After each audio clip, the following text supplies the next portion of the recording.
Hello friends, in this video we are going to see example 4 from coordinate geometry step by step. Don't forget to subscribe my channel if you are new. Come on.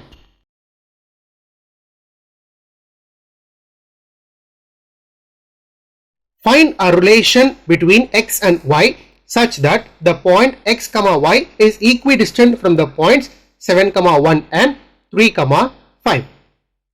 The solution is, let P of x, y be equidistant from the points A of 7, 1 and B of 3, 5.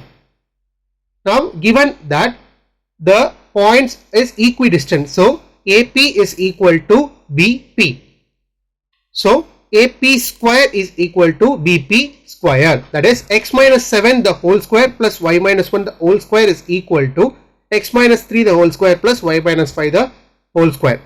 So when we split this, a minus b the whole square, so x square minus 14x plus 49 plus y square minus 2y plus 1 is equal to x square minus 6x plus 9 plus y square minus 10y plus 25.